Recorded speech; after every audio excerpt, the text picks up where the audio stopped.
айырмасын тилден алган. Тилибиз бабалардан мурас калган. Өз өлкөң өз тилиң болгон үчүн кыргызым жашап келет байыртада. Саламатсыңарбы, кымбаттуу окуучулар?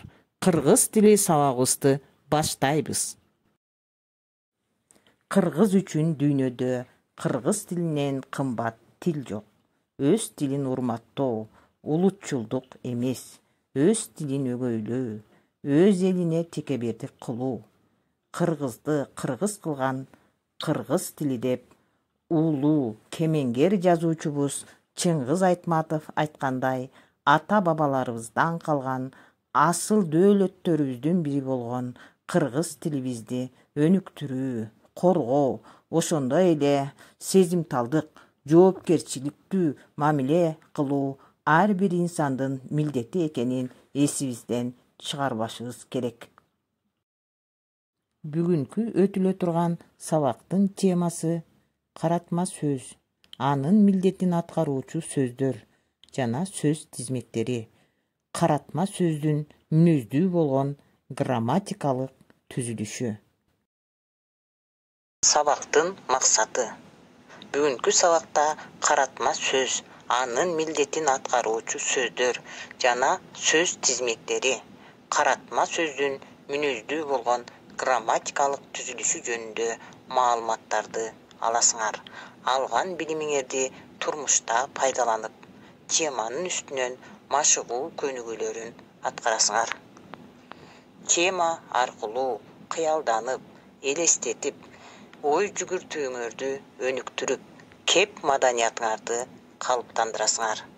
Өз алдынчалыкка, адабий тилдин ченеминде туура, так сүйлөөгө тарбияланасыңар. Сүйлөмдө сүйлөм мүчөлөрүнүн милдетин аткара албаган жана алар менен байланышта болбогон сөздөр кездешет. Мындай сөздөр сүйлөмгө мүчө боло албаган сөздөр деп аталат. Ага каратма сөз, сырдык сөз, киринди сөз кирет. Сүйлөмгө мүчө боло албаган сөздөр сүйлөм тутумунда кирсе да, сүйлөмдөгү башка сөздөр менен грамматикалык байланыш түзө албайт. Интонация жагынан обочолонуп, бөлүнүп айтылат. Алар сүйлөмдөгү ойго карата сүйлөөчүнүн мамилесин, байкоосун, сезүү, кабыл алуу мүнөзүн, кептин кимге арналгандыгын билдирүү үчүн колдонулат жана сүйлөмдүн жалпы мазмунуна же анын бир бөлүгүнө тиешелүү болуп айтылат. Анда азыр доскадагы сүйлөмдөргө көңүл бөлөбүз. Балдар, коомдук жайларда маданияттуу жүргүлө. Бул жерде каратма сөз балдар. Экинчи сүйлөмдө гүлдөй бер Кыргызстаным, күнөстүү тоонун боорунда. Бул жерде каратма сөз Кыргызстаным. Балдар, Кыргызстаным деген сөздөр сүйлөмдүн кимге арналгандыгын, эмнеге кайрылуу иретинде айтылгандыгын билдирип турат. Демек булар каратма сөздөр болуп эсептелет. Сүйлөмдө ойдун кимге, эмнеге багытталгандыгын билдирүүчү сөз же сөздөрдүн тизмеги каратма сөз деп аталат. Каратма сөз адабий тилибиздин бардык жанрларында бирдей колдонулбайт. Ал ооз-эки кептеги диалогтордо, кулактандырууларда, чакырыктарда, чечен сөздөрдө, үндөөлөрдө, көркөм адабий чыгармаларда кеңири колдонулат. Ал эми илимий эмгектерде, публицистикалык чыгармаларда өтө эле сейрек кездешет. Каратма сөз сүйлөмдөгү башка сөздөрдөн айырмаланып, атайын кайрылуу, чакырык интонациясы менен айтылат.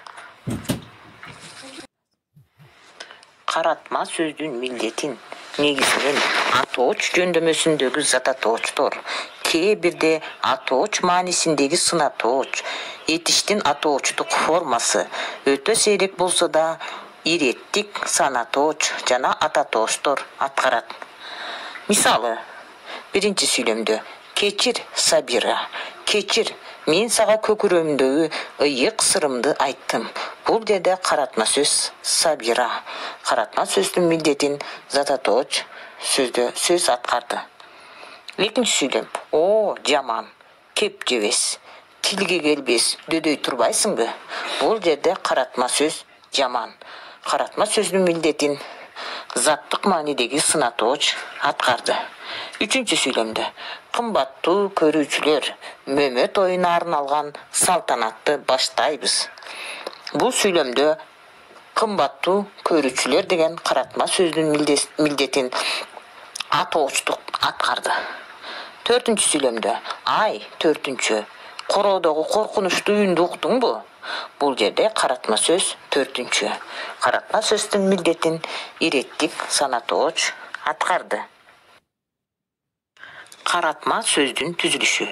Каратма сөз бир эле жөнөкөй Зататооштон же заттын ордуна колдонулган башка жөнөкөй сөздөн, кээде бир нече сөз тизмегинен түзүлөт. Эгерде каратма сөз бир эле сөздөн турса, анда жөнөкөй каратма сөз болот. Эгерде каратма сөз бир нече сөз тизмегинен турса, анда мында тутумдаш каратма сөз болуп эсептелет. Мисалы, жүр бөбөгүм, үйгө кирип сүйлөшөлү. Бул жерде бөбөгүм деген каратма сөз жөнөкөй каратма сөз. Жөнөкөй Зататооштон гана түзүлдү. Экинчи сүйлөм. Жан боордош дыйкан талаам, сен дагы жайдак калып, караан да жок, томсоруп жаткан экенсиң. Бул жерде каратма сөз жан боордош дыйкан талаам.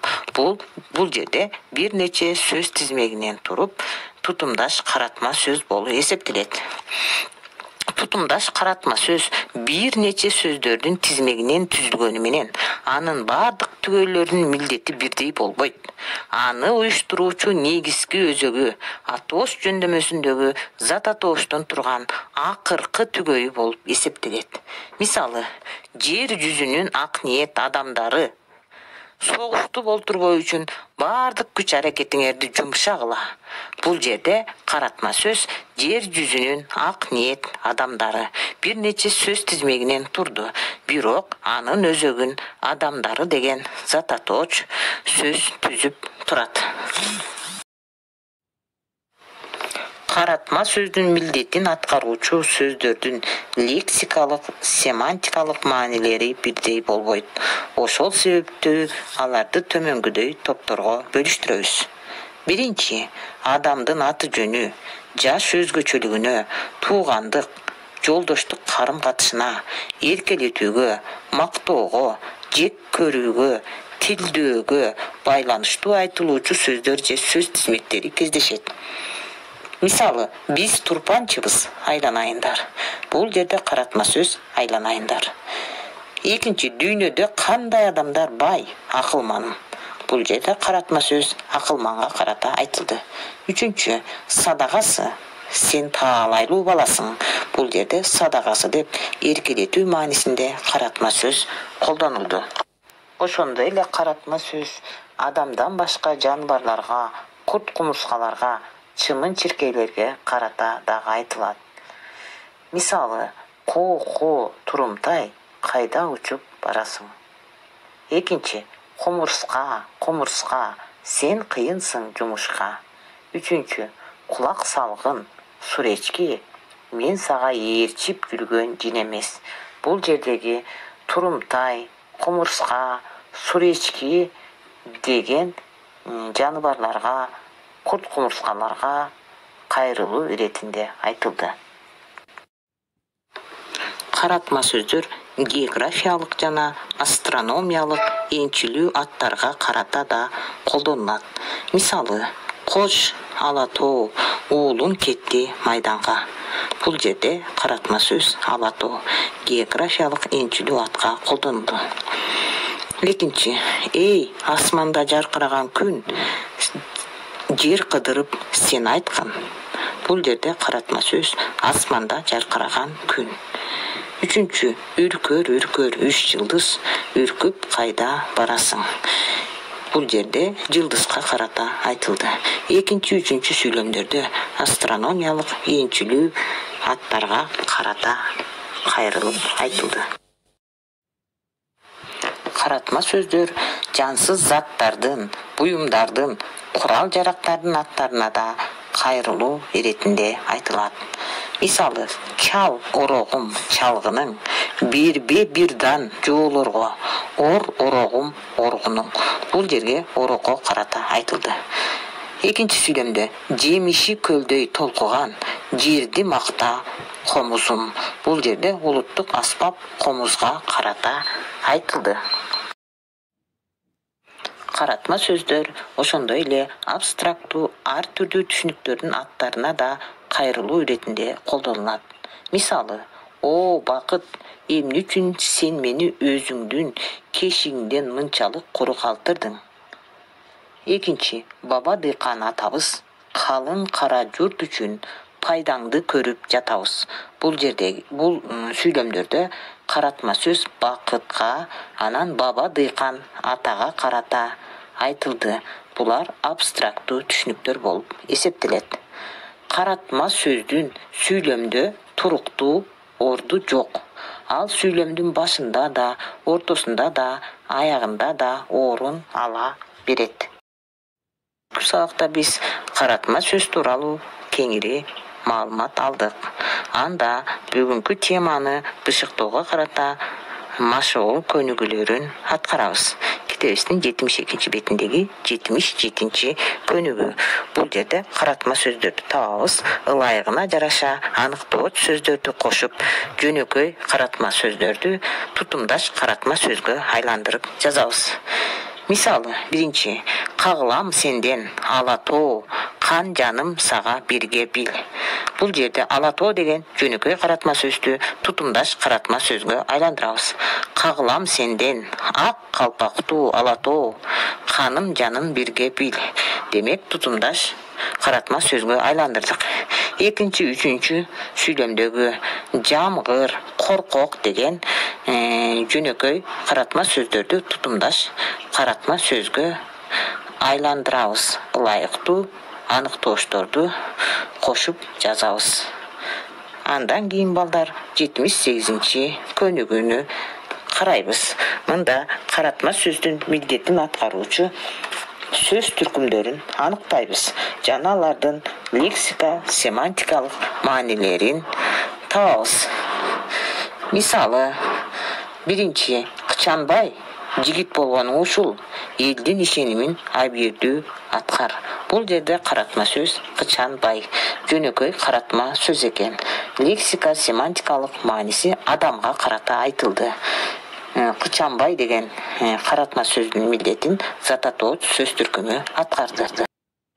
Калган сүйлөмдөрдү дагы ушул сыяктуу кылып аткарып жазып чыгабыз. Кийинки тапшырма ырдагы бош орунга ылайыктуу каратма сөздү коюп, лексика семантикалык маанисин аныктайбыз. Белсенип жумуш кылгандан акылсыз адам меринет. Кызыкпа, бекерге саргайып адам зеригет. Экинчи ырыбыз. Күткөндүрсүң келдим. Аманбы, кучактачы, сүйчү беттен балаңды. Бул Токтоо Сатылгановдун, Жусуп Турусбековдун ырларындагы бош орунга ылайыктуу каратма сөздөрдү коюп, интонация менен туура окуйбуз. Бүгүнкү алган билимибизди текшерүү максатында тест менен иштейбиз. Бул жерде тесттин суроолору бар. Туура варианттарын белгилеп коебуз. Биринчи, каратма сөз катышкан сүйлөмдү белгилейбиз. Экинчи, жайлоого баруучулар жылуу кийимдерди сөзсүз алып алгыла. Бул сүйлөмдө каратма сөздүн милдетин кайсы сөз түркүмү аткарды? Ошол вариантты белгилейбиз. Үчүнчү, кайсы сүйлөмдө тутумдаш каратма сөз катышты? Ошол вариантты белгилеп коебуз.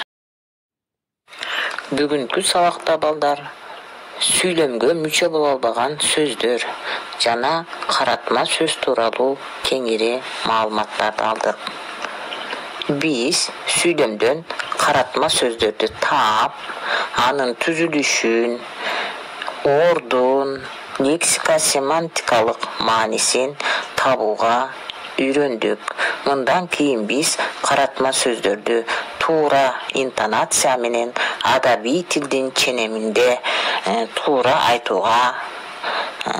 айтып жүрүшүбүз керек. Үйгө тапшырма алабыз.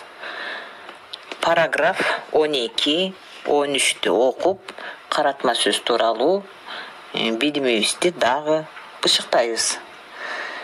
Ошондой эле төмөндөгү каратма сөздөрдү катыштырып, чакырык, кайрылуу, үндөө, буйрук иретиндеги сүйлөмдөрдү түзүп жазабыз. Ушуну менен сабагыбыз аяктады. Саламатта калгыла. Biz kırgızlar kırgızca söylöşölü. Ene dil